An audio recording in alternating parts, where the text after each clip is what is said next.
Very very important question.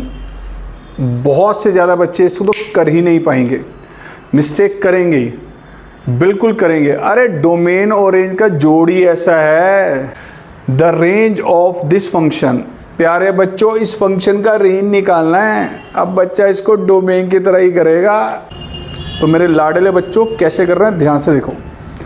पहले अगर आपको रेंज निकालना है तो इसका डोमेन का पता होना चाहिए। और डोमेन, क्योंकि सर ये दो फंक्शन का एडिशन दिया है, तो मुझे पहले फर्स्ट फंक्शन का डोमेन निकालना है, फिर सेकेंड का डोमेन निकालना है, उसके बाद इस फंक्शन f(x) का डोमेन निकालना है, यानी कि ऐसी वैल्यू जो इस दोनों में कॉमन रखी जा सकती हैं। लाइक आ जाओ जरा। तो प्यारे बच्चों, यहाँ पे हम सबसे पहले निकालेंगे साइन इनवर्स x का डोमेन।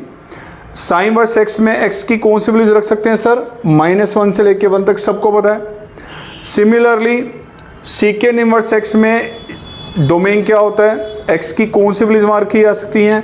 सर आप सबको पता है कि वो -∞ से -1 और 1 से लेके ∞ तक, -∞ to -1 यूनियन 1 से लेके ∞ तक, ये इसका डोमेन हो गया। अब इन दोनों में कौन सी वैल्यूज कॉमन है? जो कॉमन होंगी वो इस फंक्शन में हम x के प्लेस पे रख सकते हैं, वो है इस फंक्शन का डोमेन जो f(x) है। तो ये डोमेन क्या आएगा सर? इन दोनों का इंटरसेक्शन। जब इन दोनों में कॉमन वैल्यूज ली तो प्यारे बच्चों डोमेन आ गया ये, यानी दो ही वैल्यूज अलाउड हैं जो इसमें रख सकते हैं हम, एक -1 है और एक 1। It is a domain set containing -1 and 1 not interval. अब ये अगर हम x की वैल्यूज इसमें रखेंगे तो सर फंक्शन का आउटकम क्या आएगा? जो फंक्शन के आंसर्स निकलेंगे, राइट, वो होता है रेंज। तो प्यारे बच्चों आओ, इस फंक्शन में पहले हमने रखा -1। जब -1 रिप्लेस किया तो साइन इनवर्स -1 और second inverse -1। Principal value branch के अकॉर्डिंग साइन इनवर्स -1 क्या होता है बेटा? -π/2, राइट। और सेकेंड इनवर्स -1 क्या होता है प्यारे बच्चों? पाई।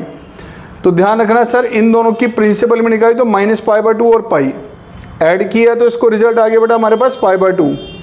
सिमिलरली अब आपने नेक्स्ट वैल्यू रिप्लेस की इसमें 1। जब 1 रिप्लेस किया तो प्यारे बच्चों sine inverse 1 plus second inverse 1।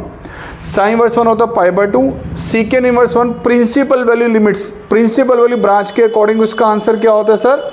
वो आ गया 0। अब इन दोनों को ऐड किया तो वैल्यू बेटा आ गई π/2। सर -1 रखने भी फंक्शन का आउटकम π/2 है, नेक्स्ट पे भी π/2 है, तो रेंज क्या हो गया प्यारे बच्चों? सेट कंटेनिंग π/2 एक सिंगल वैल्यू।